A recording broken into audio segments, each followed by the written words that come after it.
Hello students, good morning. आज की class में हम डिस्कस करने वाले हैं कार्बन आयंस के बारे में। तो स्टूडेंट्स, सबसे पहले कार्बन आयंस क्या होते हैं कि किसी भी एनायन के अंदर जब नेगेटिव चार्ज हमारा कार्बन के ऊपर होता है तो उनको बोलते हैं कार्ब एनायन। कि ऐसा एनायन जिसमें नेगेटिव चार्ज कार्बन एटम के ऊपर है तो उन एनायंस को हम बोलते हैं कार्बन आयंस। तो कार्बन आयंस के हम एग्जाम्पल की बात करें, जैसे ये CH3 है, इसके ऊपर नेगेटिव चार्ज ही कार्बन के ऊपर है तो इसको बोलेंगे मिथाइल कार्बन आयन। ये इथाइल ग्रुप के अंदर नेगेटिव चार्जेस कार्बन के ऊपर है तो इसको बोलेंगे इथाइल कार्बन आयन। ये आइसोप्रोपाइल ग्रुप है हमारा, इसमें नेगेटिव चार्जेस कार्बन के ऊपर है तो इसको आइसोप्रोपाइल कार्बन आयन बोलेंगे। ये साइक्लोप्रोपिनाइल ग्रुप है, इसके ऊपर ये नेगेटिव चार्ज कार्बन के ऊपर है, यहाँ ये साइक्लोप्रोपिनाइल कार्बन आयन है। ये बेंजाइल कार्बन आयन है। इस तरीके से जब भी नेगेटिव चार्ज कार्बन एटम के ऊपर होता है तो उनको बोलते हैं कार्बन आयन। तो अब क्लासिफिकेशन की बात करें कार्बन आयंस की, तो जैसे हमने कार्बोकैटायंस को क्लासिफाई किया था, कार्बोकैटायंस को हम methyl carbocation, primary carbocation, secondary carbocation, tertiary carbocation, इस तरह से हमने कार्बोकैटायंस को क्लासिफाई किया था। सेम उसी वे में हम कार्बन आयंस को भी क्लासिफाई करते हैं। जैसे ये मिथाइल कार्बन आयन है, ये प्राइमरी कार्बन आयन है, ये सेकेंडरी कार्बन आयन, ये टर्सरी कार्बन आयन। जिस कार्बन आयन के ऊपर तीनों हाइड्रोजन जुड़े हुए हों उसको मिथाइल कार्बन आयन बोलते हैं। जिस कार्बन के ऊपर नेगेटिव चार्ज हो और उस पर 3 हाइड्रोजन हो तो उसको मिथाइल कार्बन आयन बोलते हैं। जिस कार्बन पे नेगेटिव चार्ज है और 2 हाइड्रोजन जुड़े हुए हों उसको प्राइमरी कार्बन आयन। जिस कार्बन के ऊपर नेगेटिव चार्ज है, सिर्फ एक ही हाइड्रोजन है, वो सेकेंडरी कार्बन आयन होता है। जिस कार्बन पे नेगेटिव चार्ज हो अगर उस पर एक भी हाइड्रोजन नहीं हो, 3 एल्काइल ग्रुप हो तो उसको टर्सरी कार्बन आयन बोलते हैं। तो इस तरीके से हमने कार्बन आयंस को क्लासिफाई किया है, methyl carbon ion, primary, secondary और टर्सरी कार्बन आयंस। कार्बोकैटायंस की तरह ही इसको क्लासिफाई किया जाता है। इसके बाद हम बात करें कैरेक्टरिस्टिक्स ऑफ कार्बन आयंस कि कार्बन आयंस की क्या क्या कैरेक्टरिस्टिक्स होती है। तो सबसे पहली जो कैरेक्टरिस्टिक है वो क्या है कि कार्बन आयंस को हमने देखा था जब हमने रिएक्टिव इंटरमीडिएट्स की बात की थी, तो वहाँ पे हमने ये देखा था कि कार्बन आयंस भी एक रिएक्टिव इंटरमीडिएट ही होता है। तो जब कार्बन आयन एक रिएक्टिव इंटरमीडिएट है, इसका मतलब क्या है कि इसकी जो लाइफ टाइम होगा वो काफ़ी कम होगा। ये शॉर्ट लिव्ड होता है। जो भी रिएक्टिव इंटरमीडिएट होते हैं वो शॉर्ट लिव्ड होते हैं और हाईली रिएक्टिव होते हैं। तो कार्बन आयंस भी शॉर्ट लिव्ड होते हैं और हाईली रिएक्टिव होते हैं। अब ये शॉर्ट लिव्ड क्यों होते हैं, हाईली रिएक्टिव क्यों होते हैं? क्योंकि इन सभी कार्बन आयंस में कार्बन के ऊपर क्या है, negative charge. Carbon electron rich है और जब कार्बन इलेक्ट्रॉन रिच होता है तो वो हमेशा ट्राई करता है कि अपने इलेक्ट्रॉन्स किसी इलेक्ट्रॉन डेफिशिएंट एटम को दे दे। तो इसीलिए कार्बन जो भी कार्बन आयन होते हैं उसमें नेगेटिवली चार्ज कार्बन हमेशा ट्राई करता है अपने इलेक्ट्रॉन्स किसी इलेक्ट्रॉन डेफिशिएंट एटम को ट्रांसफ़र कर दे और हमेशा ये इसकी तलाश में रहता है। जैसे ही किसी भी इलेक्ट्रॉन डेफिशिएंट स्पीसीज़ के कांटेक्ट में आता है अपने इलेक्ट्रॉन ट्रांसफ़र कर देता है इलेक्ट्रॉन डेफिशिएंट स्पीसीज़ को, उसके साथ बॉन्ड बना लेता है। इसीलिए जो भी कार्बन आयन होते हैं वो शॉर्ट लिव्ड होते हैं, काफ़ी कम टाइम के लिए ही एग्जिस्ट करते हैं और हाईली रिएक्टिव होते हैं। सेकेंड पॉइंट की बात करें तो ये तो हमने डिस्कस कर ही लिया है कि कार्बन क्या होता है, कार्बन आयन के अंदर जो नेगेटिवली चार्ज कार्बन होता है वो इलेक्ट्रॉन रिच होता है और इसका ऑक्टेट कंप्लीट होता है। कार्बन आयन की हम अभी स्ट्रक्चर देखेंगे तो वहाँ पे हम देखेंगे कि कार्बन आयन के अंदर क्या होता है कि जो भी कार्बन एटम होता है उसके 3 बॉन्ड होते हैं और एक नेगेटिव चार्ज उसके ऊपर प्रेजेंट होता है। तो टोटल इलेक्ट्रॉन कितने हो गए, 3 बॉन्ड। ये 3 एल्काइल ग्रुप से या हाइड्रोजन से जुड़ा रहेगा, या तो हाइड्रोजन रहेंगे या क्या रहेंगे, एल्काइल ग्रुप। तो कार्बन के 3 तो सिग्मा बॉन्ड होते हैं इस तरीके से कार्बन आयन में, और ये 3 सिग्मा बॉन्ड का मतलब 2 इलेक्ट्रॉन, ये 2 इलेक्ट्रॉन और ये 2 इलेक्ट्रॉन, 6 इलेक्ट्रॉन तो ये, और 2 इलेक्ट्रॉन इस नेगेटिव चार्ज के होते हैं। तो टोटल कितने इलेक्ट्रॉन होते हैं कार्बन के अराउंड में, 8 इलेक्ट्रॉन। इसीलिए कार्बन आयन के अंदर कार्बन का ऑक्टेट कंप्लीट होता है। और जब कार्बन का ऑक्टेट कंप्लीट होता है तो कार्बन के सभी जो ऑर्बिटल होते हैं, वैलेंस शेल ऑर्बिटल 2s और 2p, इसके अंदर ये सारे इलेक्ट्रॉन क्या हो जाते हैं, पेयर्ड होते हैं। तो इसीलिए कार्बन कार्बन आयन जो होते हैं वो डायमैग्नेटिक नेचर के होते हैं। ये डायमैग्नेटिक नेचर होता है क्योंकि all the electrons in the carbon ions are in paired state. इसके बाद हम बात करते हैं स्ट्रक्चर ऑफ कार्बन आयन की। ये वेरी वेरी इंपॉर्टेंट है। कार्बन आयन की स्ट्रक्चर की हम बात करें तो दो तरीके से हम कार्बन आयन के स्ट्रक्चर देखते हैं कि कार्बन आयन के में जो हमारा नेगेटिवली चार्ज कार्बन है, अगर वो नेगेटिव चार्ज हमारा नॉन कंजुगेटेड है, मतलब वो किसी के साथ भी कॉन्जुगेशन में प्रेजेंट नहीं है। कॉन्जुगेशन का मतलब क्या होता है, जब कोई नेगेटिव चार्ज किसी रेजोनेंस में पार्टिसिपेट कर रहा हो, तो अगर कार्बन आयन का जो नेगेटिव चार्ज है वो नॉन कॉन्जुगेटेड है, मतलब वो रेजोनेंस में पार्टिसिपेट नहीं कर रहा है, तो उस टाइम पे जो कार्बन आयन बनते हैं उनकी जो ज्योमेट्री होती है वो पिरामिडल ज्योमेट्री होती है, क्योंकि ऐसे नॉन कॉन्जुगेटेड कार्बन आयन की जो के अंदर कार्बन की जो हाइब्रिडाइजेशन होती है वो sp3 हाइब्रिडाइजेशन होती है। और जब sp3 हाइब्रिडाइजेशन होती है तो हमारी ज्योमेट्री क्या होती है, स्ट्रक्चर क्या होनी चाहिए हमारी, टेट्राहेड्रल, इस तरीके से हमारी स्ट्रक्चर होनी चाहिए।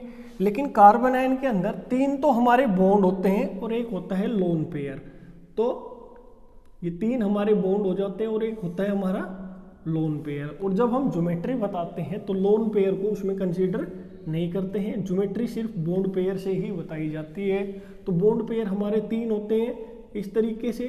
तो इनकी जब ज्योमेट्री देखेंगे तो हम लोन पेयर को कंसीडर नहीं करेंगे, ज्योमेट्री हमें कैसे दिखाई देगी, पिरामिडल ज्योमेट्री।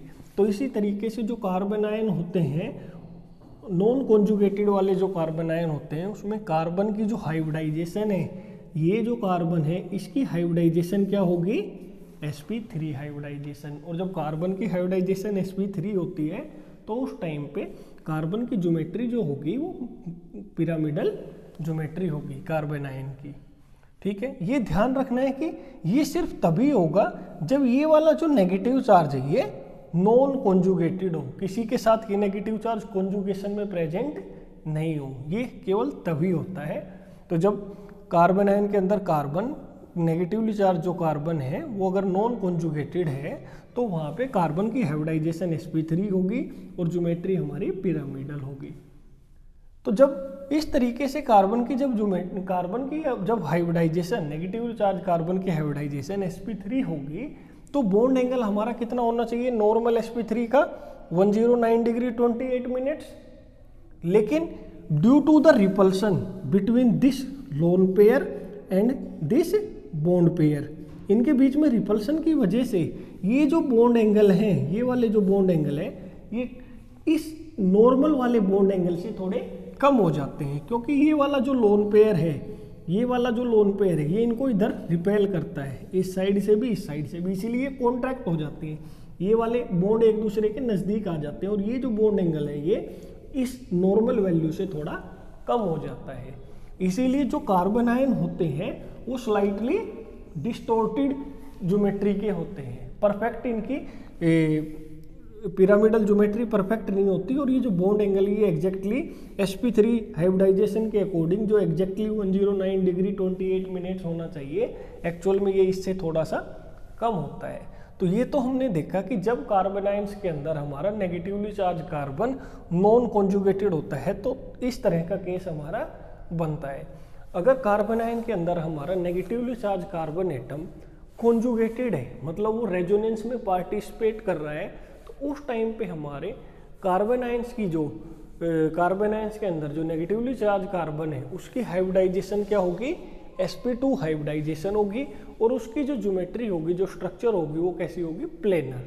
अगर कार्बन हमारा नेगेटिवली चार्ज कार्बन कॉन्जुगेटेड है, मतलब वो रेजोनेंस में पार्टिसिपेट कर रहा है, तो इस कार्बन की जिसपे नेगेटिव चार्ज है उसकी हाइब्रिडाइजेशन sp2 होगी और ज्योमेट्री हमारी प्लेनर होगी।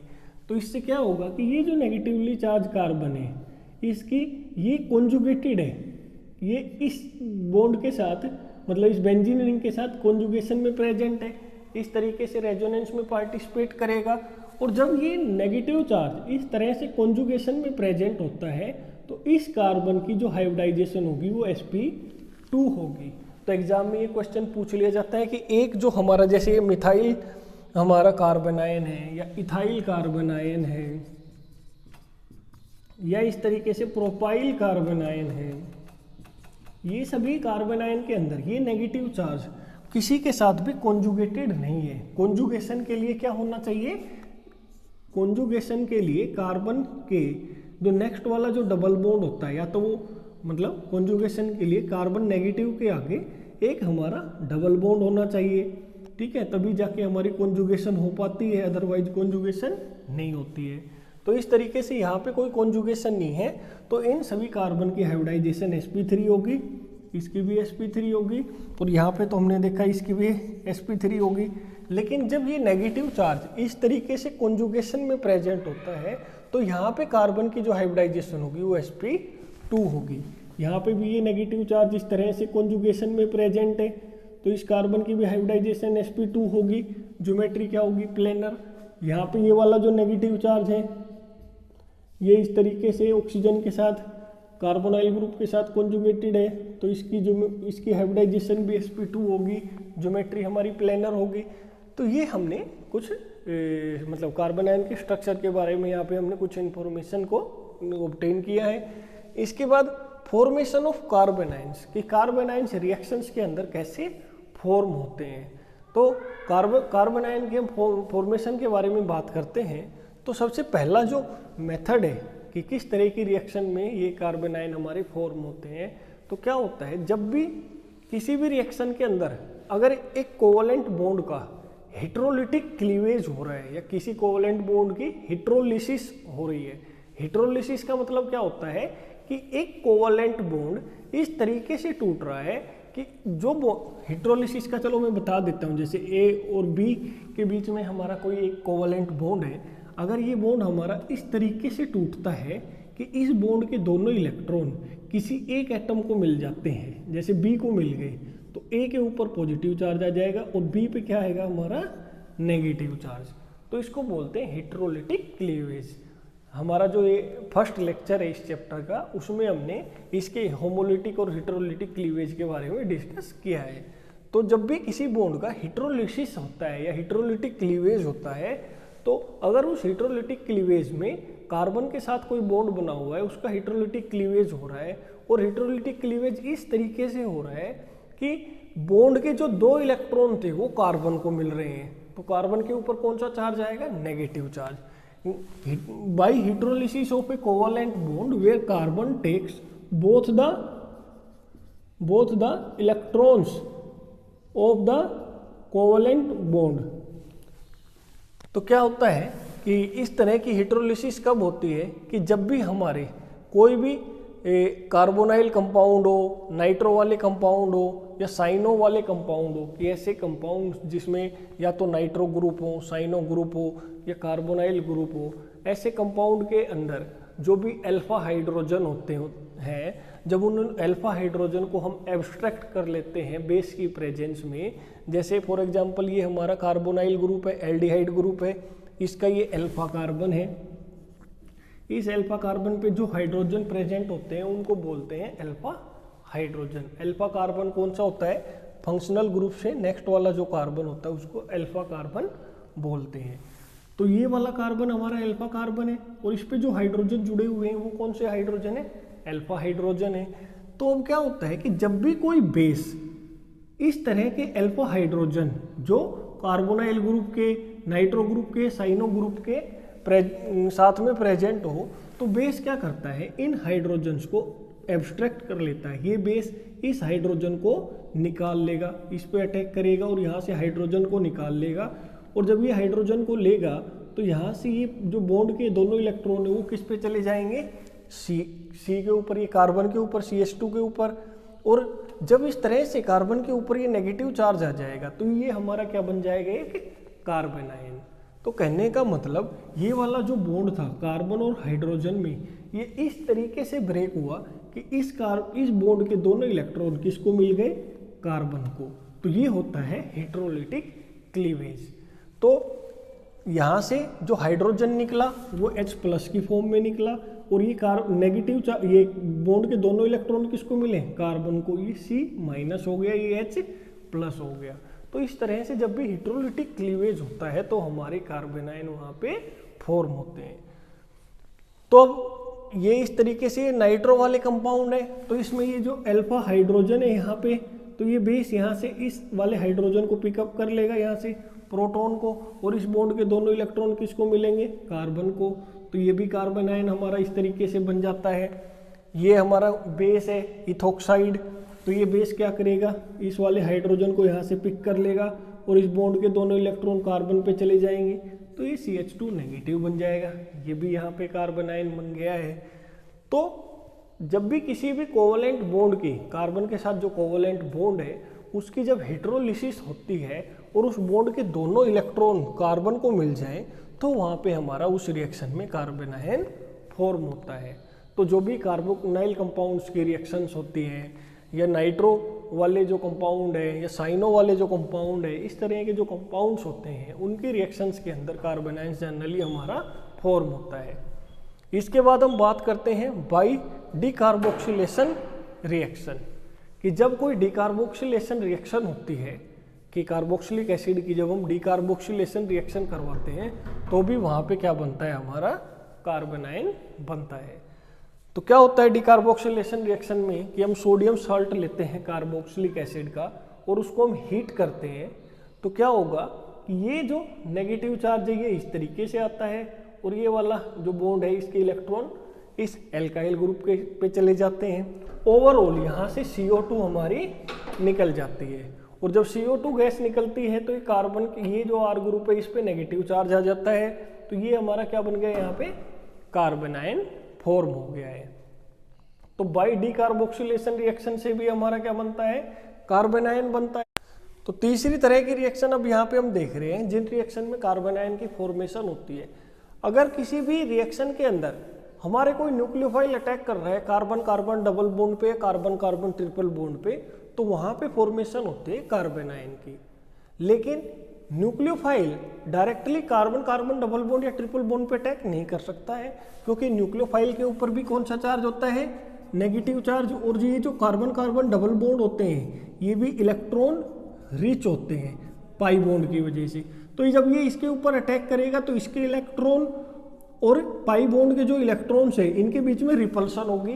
तो nucleophile directly carbon carbon double bond या ट्रिपल बॉन्ड पे अटैक नहीं कर सकता है, due to the repulsion between the electron of the nucleophile and the electrons of the carbon carbon double या ट्रिपल बॉन्ड। लेकिन जब हमारे कार्बन कार्बन डबल बॉन्ड या कार्बन कार्बन ट्रिपल बॉन्ड किसी इलेक्ट्रॉन विड्रॉइंग ग्रुप के साथ जुड़े हुए रहते हैं, तो ये कार्बन कार्बन डबल या ट्रिपल बॉन्ड एक्टिवेटेड हो जाते हैं। अब न्यूक्लियोफाइल इजीली इनके ऊपर अटैक कर सकता है। तो जब न्यूक्लियोफाइल हमारे किसी कार्बन कार्बन डबल बॉन्ड पे जो इलेक्ट्रॉन विड्रॉइंग ग्रुप से जुड़े हुए हैं उन पे अटैक करता है, तो क्या होगा कि जैसे ही ऑक्सीजन ने यहाँ पे अटैक किया है इस तरीके से, तो ये वाला जो डबल बॉन्ड है इसका नेगेटिव चार्ज इधर चला जाएगा इस कार्बन पे, और ये कार्बन किससे जुड़ा हुआ है, इलेक्ट्रॉन विड्रॉइंग ग्रुप से। तो इस तरीके से अटैक हमारा पॉसिबल होता है और ये कार्बन आयन हमारे यहाँ पे फॉर्म हो जाता है। अब इलेक्ट्रॉन विड्रॉइंग ग्रुप की जरूरत क्यों पड़ती है, देखिए कि जैसे ये है हमारा, अगर ये हमारा कोई इस तरीके से ये कोई कंपाउंड है, जैसे इसके ऊपर ये न्यूक्लियोफाइल अगर अटैक करता है ये, तो जब ये ऑक्सीजन इसके ऊपर अटैक करेगा तो ये वाला डबल बॉन्ड इसके ऊपर शिफ्ट हो जाएगा, और इसके शिफ्ट होने से क्या बनेगा, CH3 CH2O CH2 CH negative CO CH3। तो ये नेगेटिव चार्ज यहाँ पे आ गया है। अब ये वाला जो नेगेटिव चार्ज है, ये नेगेटिव चार्ज इस कार्बोनाइल ग्रुप के साथ रेजोनेंस करके स्टेबलाइज हो जाएगा। इसीलिए हमें इलेक्ट्रॉन विड्रॉइंग ग्रुप की जरूरत पड़ती है। अगर ये इलेक्ट्रॉन विड्रॉइंग ग्रुप यहाँ पे नहीं होगा तो ये वाला जो नेगेटिव चार्ज है ये स्टेबलाइज नहीं होगा, और न्यूक्लियोफाइल हमारे एल्कीन के ऊपर, मतलब कार्बन कार्बन डबल बॉन्ड पे या ट्रिपल बॉन्ड पे डायरेक्टली अटैक नहीं कर पाएंगे। तो कहने का मतलब, जब कोई ऐसी रिएक्शन हो जिसमें कार्बन कार्बन डबल या carbon carbon triple bond electron withdrawing group से जुड़े हुए हों और न्यूक्लियोफाइल के साथ जब रिएक्ट करते हैं तो वहाँ पे कार्बन आयन फॉर्म होते हैं। तो इस लेक्चर में हमने ये देखा कि क्या क्या रिएक्शंस होती है या वो मतलब क्या क्या मेथड होते हैं जिसकी वजह से हम कार्बन आयन को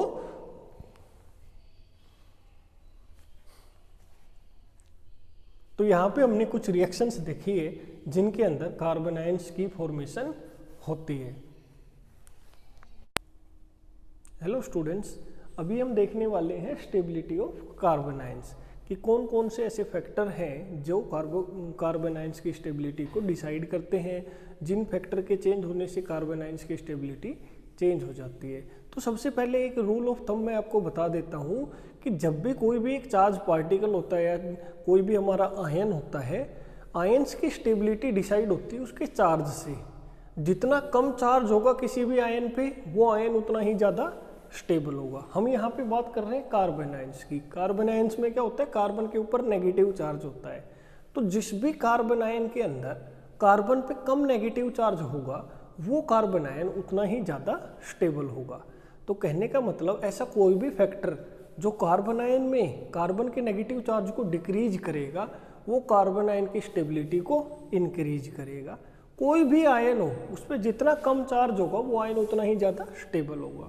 तो ऐसा कोई भी फैक्टर जो कार्बन आयन के नेगेटिव चार्ज को जितना कम करेगा, उसकी स्टेबिलिटी उतनी ही ज़्यादा बढ़ेगी। तो कार्बन आयन की कौन सा कार्बन आयन ज़्यादा स्टेबल होता है, जिसपे कम नेगेटिव चार्ज होता है। जितना ज़्यादा नेगेटिव चार्ज होगा कार्बन आयन पे, कार्बन आयन उतना ही अनस्टेबल होगा।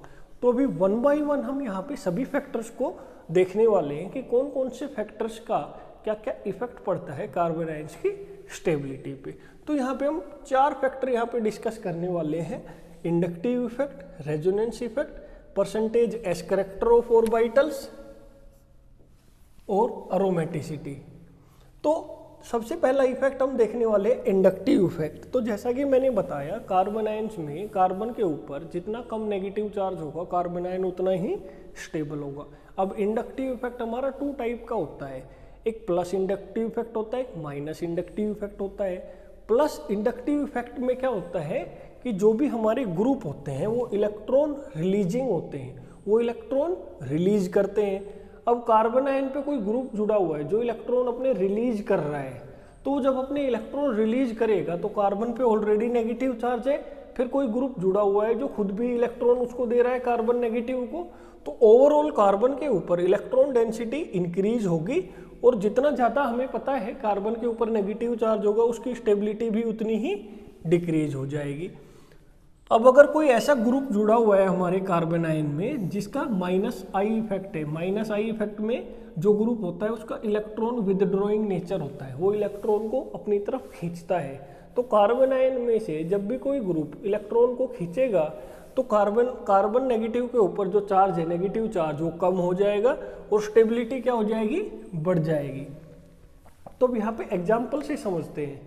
तो हमने यहाँ पे क्या देखा है कि माइनस आई इफेक्ट वाले जो भी ग्रुप होते हैं वो कार्बन आयन की स्टेबिलिटी को बढ़ाते हैं, और प्लस आई इफेक्ट वाले जो भी ग्रुप होते हैं वो कार्बन आयन की स्टेबिलिटी को घटाते हैं, कम करते हैं।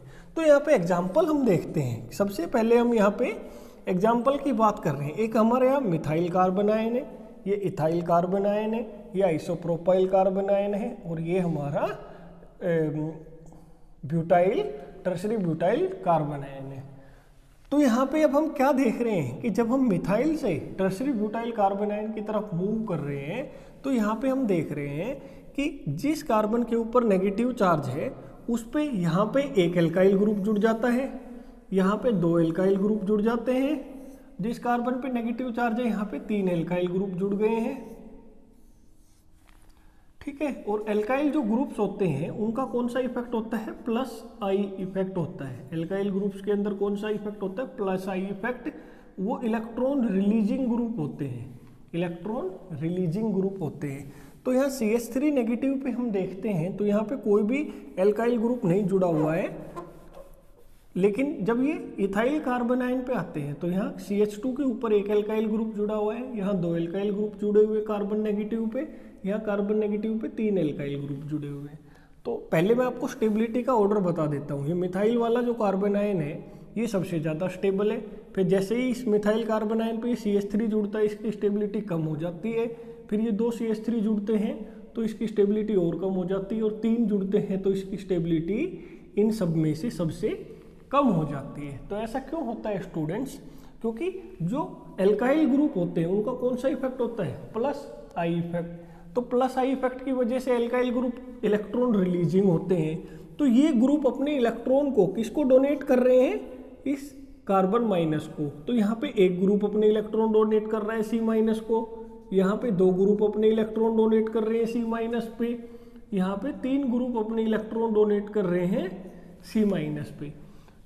तो यहाँ पे जो कार्बन नेगेटिव होगा इस पे तीन तीन ग्रुप अपने इलेक्ट्रॉन डोनेट कर रहे हैं कार्बन को। तो यहाँ पे कार्बन के ऊपर सबसे ज़्यादा नेगेटिव चार्ज होगा, और हमने बताया कि कार्बन आयन में जितना ज़्यादा नेगेटिव चार्ज होगा वो कार्बन आयन उतना ही अनस्टेबल होगा। तो इस कार्बन नेगेटिव के ऊपर सबसे ज़्यादा नेगेटिव चार्ज होगा, इसकी स्टेबिलिटी सबसे कम होगी। लेकिन यहाँ पे सिर्फ दो ही ग्रुप है जो अपने इलेक्ट्रॉन डोनेट कर रहे हैं, तो यहाँ पे कार्बन पे नेगेटिव चार्ज इसके कंपैरिजन में थोड़ा सा कम होगा, इसलिए इसके कंपैरिजन में इसकी स्टेबिलिटी थोड़ी ज़्यादा है।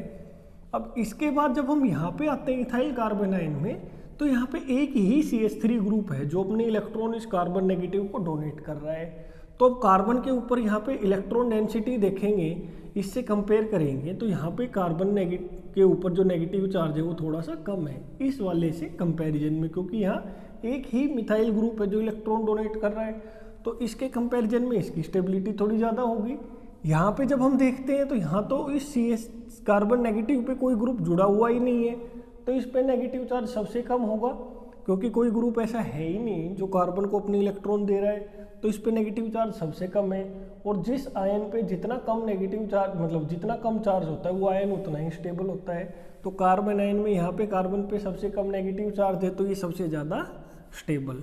तो ये रीजन है कि जब हम इधर से इधर मूव कर रहे हैं तो हमारे कार्बन आयन की स्टेबिलिटी डिक्रीज हो रही है। तो ये तो हमने देखा प्लस आई इफेक्ट की वजह से कार्बन आयन की स्टेबिलिटी कैसे डिक्रीज होती है।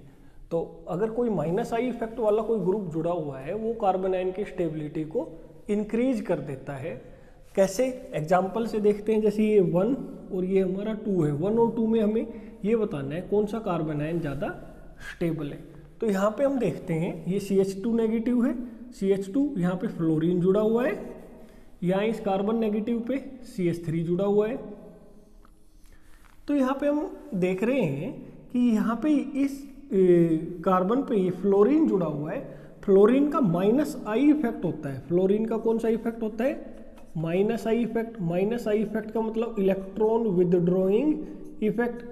माइनस आई वाले जो ग्रुप होते हैं वो इलेक्ट्रॉन विदड्रॉइंग नेचर के होते हैं। तो ये फ्लोरीन क्या करेगा? इस कार्बन से इलेक्ट्रॉन विदड्रॉ करेगा, ये कार्बन इस वाले कार्बन से इलेक्ट्रॉन विदड्रॉ करेगा। तो कहने का मतलब इस तरह से इसको यहाँ पे मैं शो करता हूँ, ईजिली आपको समझ में आ जाए। ये फ्लोरीन इस कार्बन से इलेक्ट्रॉन विदड्रॉ कर रहा है, ये कार्बन इस कार्बन से इलेक्ट्रॉन विदड्रॉ कर रहा है। तो कहने का मतलब यहाँ पे इस कार्बन पे नेगेटिव चार्ज कम हो रहा है, और जितना कम नेगेटिव चार्ज होता है कार्बन आयन में वो कार्बन आयन उतना ही ज़्यादा स्टेबल होता है। लेकिन यहाँ पे इस कार्बन के ऊपर कोई भी ऐसा ग्रुप नहीं जुड़ा हुआ है जो इलेक्ट्रॉन्स को विदड्रॉ कर रहा हो, तो यहाँ पे जो नेगेटिव चार्ज है उसके अंदर कोई भी कमी नहीं आएगी। तो कहने का मतलब जब दोनों को हम कंपेयर करते हैं तो यहाँ पे नेगेटिव चार्ज कम है, यहाँ पे नेगेटिव चार्ज कार्बन पे ज़्यादा है, और कार्बन आयन में जितना कम नेगेटिव चार्ज होता है कार्बन पे उसकी स्टेबिलिटी उतनी ही ज़्यादा होती है। तो ये वाला इससे ज़्यादा स्टेबल हो जाएगा। तो माइनस आई इफेक्ट जब होता है तो कार्बन आयन की स्टेबिलिटी इंक्रीज हो जाती है। प्लस आई इफेक्ट होता है तो स्टेबिलिटी, प्लस आई इफेक्ट की वजह से कार्बन आयन की स्टेबिलिटी डिक्रीज होती है, माइनस आई इफेक्ट की वजह से स्टेबिलिटी इंक्रीज होती है। इसके बाद एक और एग्जांपल देखते हैं। जैसे ये दो कंपाउंड है हमारे पास, ये 1 है और ये 2 है, दो कार्बन आयन है, इनकी स्टेबिलिटी को हमें कंपेयर करना है। तो हम यहाँ पे देख सकते हैं क्लियरली, यहाँ पे इस वाले कार्बन आयन में ये नाइट्रो ग्रुप जुड़ा हुआ है। नाइट्रो ग्रुप का माइनस आई इफेक्ट होता है, और माइनस आई इफेक्ट होगा तो ये अपने इलेक्ट्रॉन्स को इस बेंजीन रिंग से खींचेगा, बेंजीन रिंग इस कार्बन से इलेक्ट्रॉन्स को विड्रॉ करेगी।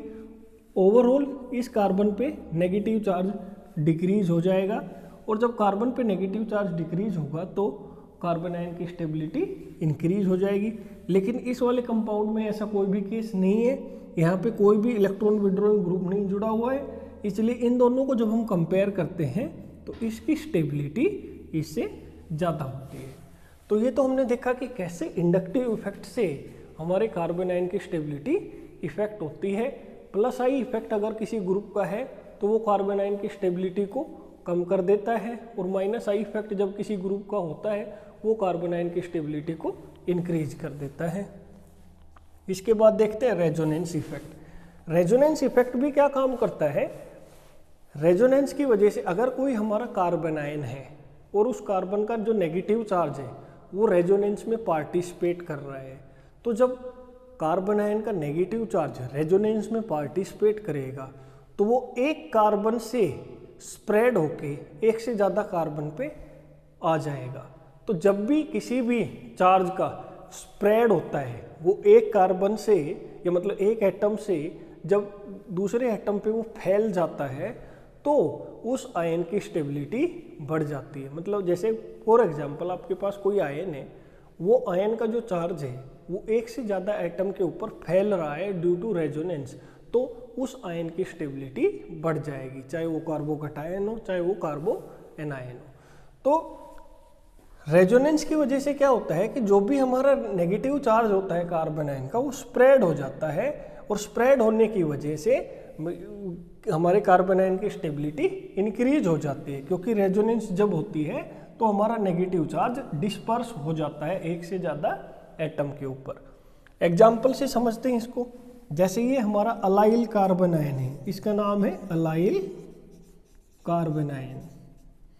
अलाइल कार्बन आयन में आप यहाँ पे देख सकते हो कि ये हमारा कार्बन पे नेगेटिव चार्ज है, इसके नेक्स्ट यहाँ पे डबल बॉन्ड है, और हमने बताया है जब भी कभी भी किसी नेगेटिव चार्ज हो या पॉजिटिव चार्ज हो, उसके नेक्स्ट वाले एटम पे जब डबल या ट्रिपल बॉन्ड प्रेजेंट होता है तो वहाँ पे इस तरह से रेजोनेंस पॉसिबल होती है।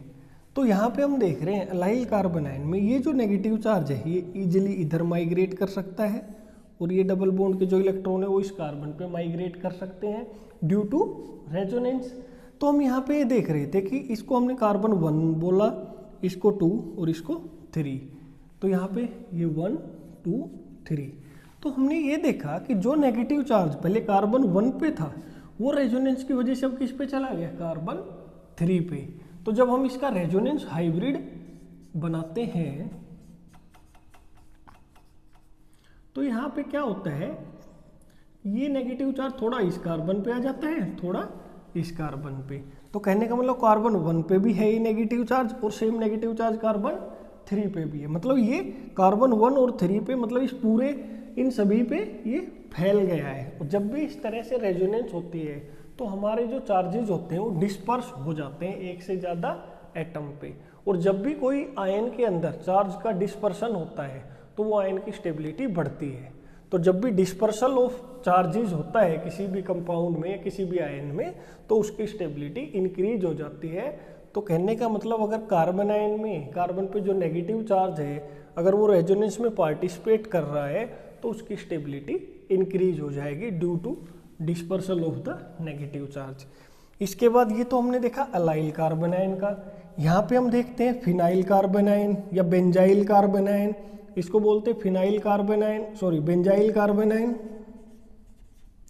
Benzyl carbon ion.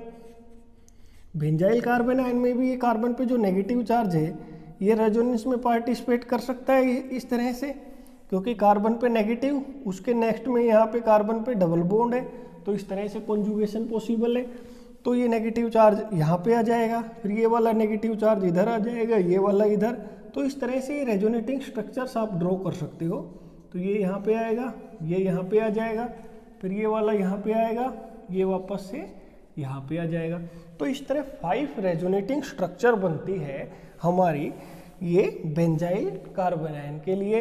तो जब हम यहाँ पे देखते हैं इसका रेजोनेंस हाइब्रिड बना के तो हमें क्या पता चलता है कि ये CH2 इस कार्बन पे नेगेटिव चार्ज है, और कौन से कार्बन पे है, ये इस पे है 1, इसको हम नाम दे देते हैं 1 2 3 4 5 6। तो एक तो CH2 के ऊपर नेगेटिव चार्ज आया है, यहाँ पे कार्बन 2 पे आया है, यहाँ पे नेगेटिव चार्ज 4 पे आया है नेगेटिव चार्ज, और ये 6 पे नेगेटिव चार्ज आया है और यहाँ पे सभी के अंदर ये पार्शियल डबल बॉन्ड करेक्टर है। तो कहने का मतलब जो नेगेटिव चार्ज पहले सिर्फ इस CH2 पे हमें दिखाई दे रहा था, एक्चुअल में वो पूरा इधर बेंजीन रिंग पे फैला हुआ है ड्यू टू रेजोनेंस। और जब भी इस तरह से चार्जेज का डिस्पर्सल होता है तो स्टेबिलिटी हमारी इंक्रीज हो जाती है। तो ये हमने देखा है कि रेजोनेंस की वजह से कार्बन आयन की स्टेबिलिटी बढ़ती है। तो जितना ज़्यादा नेगेटिव चार्ज का डिस्पर्सल होता है उतना ही ज़्यादा कार्बन आयन की स्टेबिलिटी इंक्रीज होती है। तो अब यहाँ पे हम देखें कि ये कार्बन नेगेटिव है, इस पे 3 फिनाइल रिंग जुड़ी हुई है, यहाँ पे कार्बन नेगेटिव इस पे 2 फिनाइल रिंग जुड़ी हुई है, यहाँ पे इस कार्बन नेगेटिव पे 1 फिनाइल रिंग जुड़ी हुई है। तो यहाँ पे ये नेगेटिव चार्ज इस वाली बेंजीन रिंग में भी फैलेगा, इस वाली बेंजीन रिंग में भी फैलेगा और इस वाली बेंजीन रिंग में भी फैलेगा। तो टोटल यहाँ पे नंबर ऑफ जो रेजोनेटिंग स्ट्रक्चर बनेगी वो ज़्यादा होगी, नेगेटिव चार्ज का डिस्पर्सल ज़्यादा होगा, इसलिए सबसे ज़्यादा स्टेबिलिटी इसकी होगी। यहाँ पे सिर्फ 2 ही बेंजीन रिंग है, तो यहाँ पे जो नेगेटिव चार्ज है उसका डिस्पर्सल कम होगा, इसलिए इसकी स्टेबिलिटी थोड़ी कम होगी। यहाँ पे सिर्फ 1 ही बेंजीन रिंग है, तो जो भी नेगेटिव चार्ज है वो सिर्फ इस 1 ही बेंजीन रिंग पे फैलेगा, तो इसकी स्टेबिलिटी इन दोनों के कंपैरिजन में कम होगी। तो कहने का मतलब जितना ज़्यादा हमारा कार्बन का जो नेगेटिव चार्ज है, जितना ज़्यादा वो रेजोनेंस में पार्टिसिपेट करेगा, जितनी रेजोनेटिंग स्ट्रक्चर बनेगी, जितना डिस्पर्सल होगा नेगेटिव चार्ज का, उसकी स्टेबिलिटी उतनी ही ज़्यादा होगी। तो ये हमने देखा है रेजोनेंस की वजह से। अभी कुछ एग्जाम्पल और देखते हैं। जैसे एक हमारे पास ये कंपाउंड है और एक हमारे पास ये है, एक ये कार्बन आयन है और एक ये है। इन दोनों की स्टेबिलिटी की जब हम बात करते हैं तो हमें क्या पता चलता है, इसमें और इसमें यहाँ पे जो ये नेगेटिव चार्ज है ये इस तरह से इस कार्बोनाइल ग्रुप के साथ रेजोनेंस में पार्टिसिपेट कर रहा है, लेकिन यहाँ पे ये जो नेगेटिव चार्ज है ये किसी के साथ भी रेजोनेंस में पार्टिसिपेट नहीं कर रहा है। तो ये वाला जो नेगेटिव चार्ज है ये तो इधर कार्बोनाइल ग्रुप के साथ रेजोनेंस में है, तो ये फैल रहा है, इस कार्बन से उठ के ऑक्सीजन पे चला जाएगा, तो यहाँ पे मतलब ये रेजोनेंस में पार्टिसिपेट कर रहा है ये कार्बन नेगेटिव। लेकिन यहाँ पे जो है ये कार्बन पे नेगेटिव चार्ज ये रेजोनेंस में पार्टिसिपेट नहीं कर रहा है, तो इसकी स्टेबिलिटी किसकी ज़्यादा होगी, जिसके अंदर रेजोनेंस है, तो ये पहले वाला इससे ज़्यादा स्टेबल होगा। इसके बाद ये नाइट्रो है, जैसे यहाँ पे ये नेगेटिव चार्ज इधर नाइट्रो ग्रुप पे फैल सकता है और इसको हम कंपेयर करें इसके साथ, तो यहाँ पे ये नेगेटिव चार्ज नाइट्रो ग्रुप के साथ रेजोनेंस में है, तो इसकी स्टेबिलिटी इससे ज़्यादा होगी, क्योंकि यहाँ पे कोई रेजोनेंस में पार्टिसिपेशन इस नेगेटिव चार्ज का नहीं हो रहा है।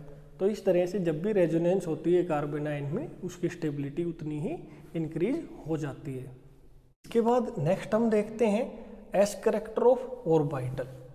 इसको बोलते हैं percentage S character of orbital, कि जिस कार्बन के ऊपर नेगेटिव चार्ज है उस कार्बन के अंदर जितना ज़्यादा एस करेक्टर होगा उतना ही ज़्यादा कार्बन आयन की स्टेबिलिटी होगी।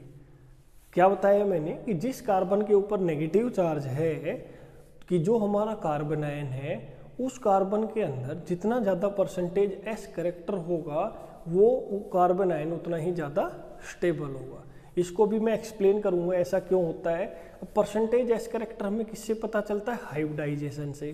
तो पहले जिस कार्बन के ऊपर नेगेटिव चार्ज है उसके हम हाइब्रिडाइजेशन चेक करेंगे, हाइब्रिडाइजेशन से हमें परसेंटेज एस करेक्टर पता चलेगा, और जितना ज़्यादा एस करेक्टर होगा कार्बन आयन की स्टेबिलिटी उतनी ही ज़्यादा होगी।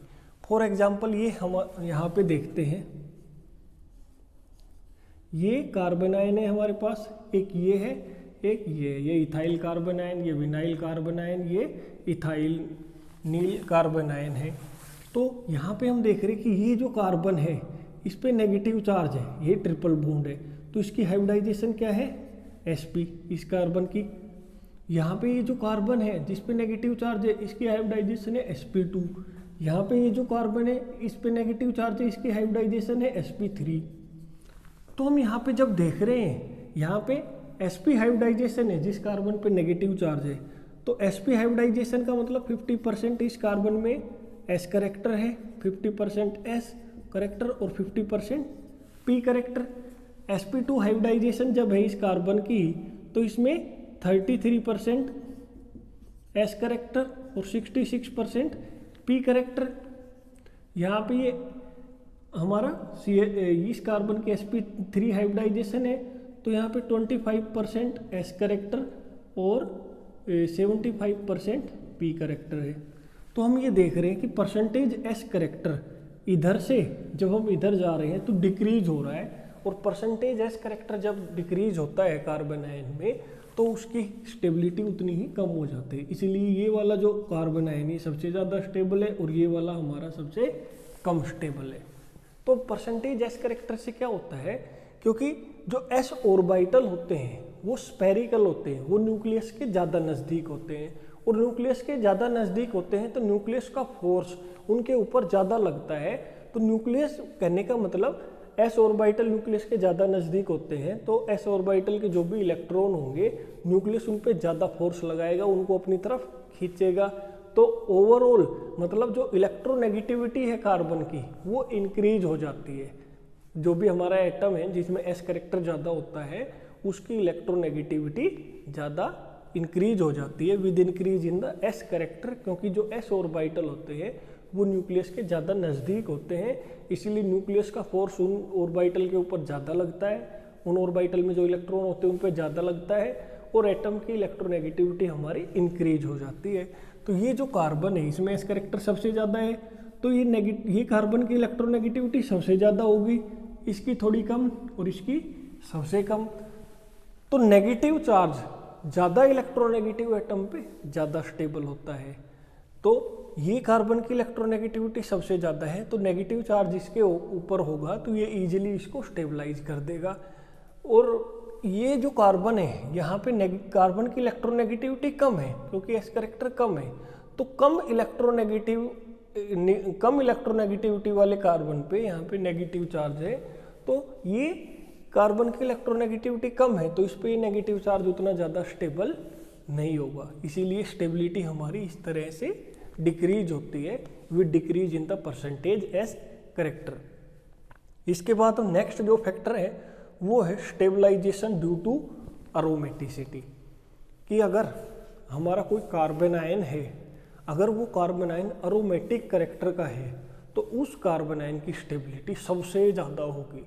अगर कोई कार्बन आयन हमारा अरोमेटिक बन जाता है तो वो कार्बन आयन सबसे ही ज़्यादा स्टेबल होगा, उससे ज़्यादा स्टेबल कोई दूसरा कार्बन आयन नहीं हो सकता है।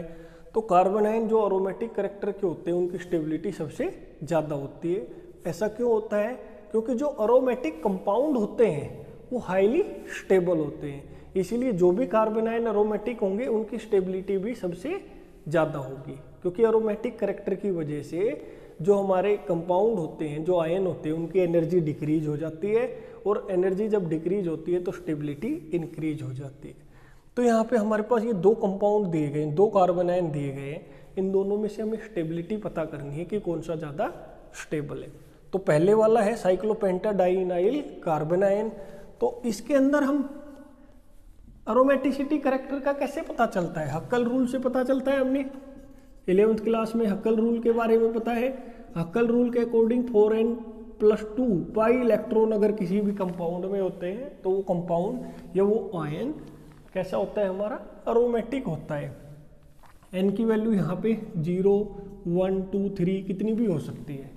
तो कहने का मतलब अगर हमारे पाई इलेक्ट्रॉन इस फॉर्मूले के अकॉर्डिंग है तो हमारे जो कंपाउंड होगा वो अरोमेटिक करेक्टर का होगा। तो यहाँ पे नंबर ऑफ पाई इलेक्ट्रॉन हम देखते हैं, नंबर ऑफ पाई इलेक्ट्रॉन। तो इस कंपाउंड में पाई इलेक्ट्रॉन 2 पाई इलेक्ट्रॉन तो ये है, 2 पाई इलेक्ट्रॉन ये है, और ये नेगेटिव चार्ज भी इसमें रेजोनेंस में पार्टिसिपेट कर रहा है, तो ये भी पाई इलेक्ट्रॉन की तरह काम करेगा। तो 2 इलेक्ट्रॉन ये है, तो टोटल कितने हो गए? 2, 2, 2, तो टोटल हो गए 6 पाई इलेक्ट्रॉन। और यहाँ पे जब n की वैल्यू 1 होगी तो ये कितने पाई इलेक्ट्रॉन होंगे? 6 पाई इलेक्ट्रॉन। तो हक्कल रूल के अकॉर्डिंग जब हमारे नंबर ऑफ पाई इलेक्ट्रॉन इस फॉर्मूले के अकॉर्डिंग होते हैं तो वो कंपाउंड या वो आयन हमारा अरोमेटिक बन जाता है। तो यहाँ पे 6 पाई इलेक्ट्रॉन है इसमें 1 के अंदर, तो ये अरोमेटिक है, ये अरोमेटिक है, तो इसकी स्टेबिलिटी सबसे ज़्यादा होगी।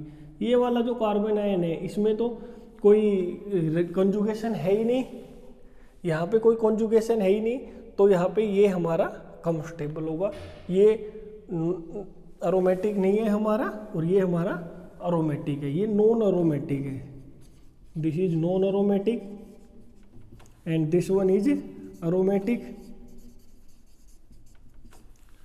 ठीक है, और जो कंपाउंड्स की स्टेबिलिटी का ऑर्डर होता है वो सबसे ज़्यादा किसका होता है? एरोमेटिक कंपाउंड सबसे ज़्यादा स्टेबल, फिर नॉन एरोमेटिक वाले की स्टेबिलिटी होती है, और फिर एंटी एरोमेटिक वाले सबसे कम स्टेबल होते हैं। ठीक है, तो ये वाला एरोमेटिक है। एरोमेटिसिटी के लिए क्या क्या कंडीशन होती है? 4n+2 पाई इलेक्ट्रॉन होने चाहिए। ठीक है, रेजोनेंस होनी चाहिए, प्लेनर होना चाहिए मॉलिक्यूल। ठीक है, ये कुछ कंडीशंस होती है। तो यहाँ पे ये 2 पाई मतलब यहाँ पे सिर्फ नेगेटिव चार्ज है, कोई रेजोनेंस नहीं है, प्लेनर नहीं है, हाइब्रिडाइजेशन sp2 होनी चाहिए, वो भी नहीं है यहाँ पे, तो ये नॉन एरोमेटिक है। अब इन दोनों को हम कंपेयर करें तो हमें क्या पता चलता है? ये जो सेकंड वाला जो कार्बन आयन है इसमें कितने पाई इलेक्ट्रॉन है? 2 इलेक्ट्रॉन इधर और 2 पाई इलेक्ट्रॉन इधर।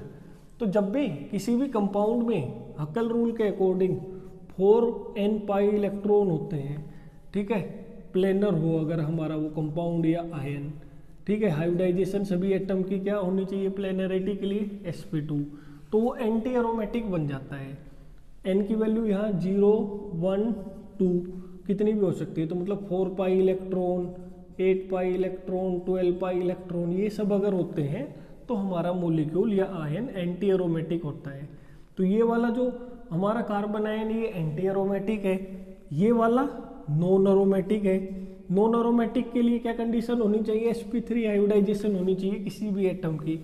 तो ये वाला एटम ये क्या है? sp3 है, तो ये नॉन एरोमेटिक है। और ये वाला क्या है? एंटी एरोमेटिक है। और मैंने बताया स्टेबिलिटी ऑर्डर किसका ज़्यादा होता है? नॉन एरोमेटिक वाला सबसे ज़्यादा स्टेबल, फिर नॉन एरोमेटिक, फिर एंटी एरोमेटिक वाले सबसे कम स्टेबल। तो ये नॉन एरोमेटिक है, ये एंटी एरोमेटिक, तो इसकी स्टेबिलिटी इससे ज़्यादा होगी। तो यहाँ पे हमने सभी फैक्टर्स को देख लिया है जो कार्बन आयंस की स्टेबिलिटी को इफेक्ट करते हैं। लेकिन किस फैक्टर का वेटेज किस फैक्टर का वेटेज कितना होता है उसको अभी हम देखते हैं। ये जो एरोमेटिसिटी वाला जो फैक्टर होता है ये सबसे ज़्यादा वेटेज वाला होता है कि अगर कोई भी कार्बन आयन अगर एरोमेटिक बन जाता है तो उसकी स्टेबिलिटी सबसे ज़्यादा होगी।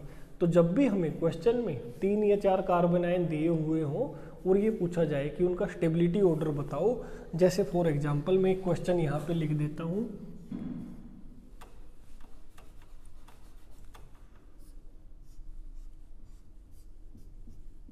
जैसे ये क्वेश्चन है हमारा एक,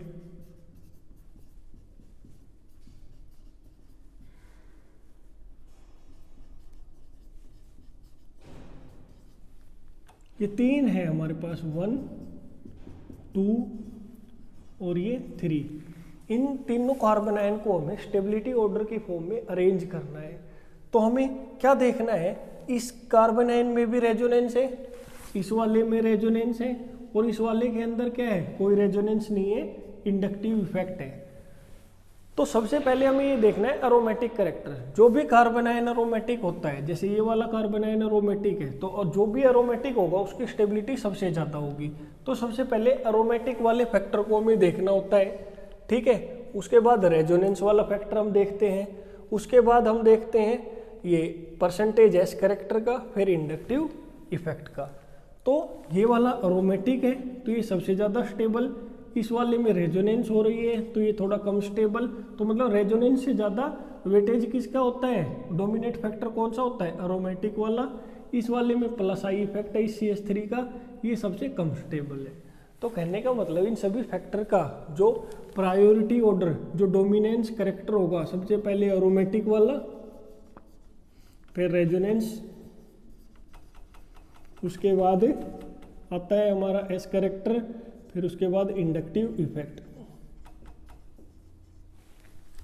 तो ये हमने यहाँ पे कार्बन आयंस की स्टेबिलिटी के बारे में कंप्लीट इंफॉर्मेशन गेन की है।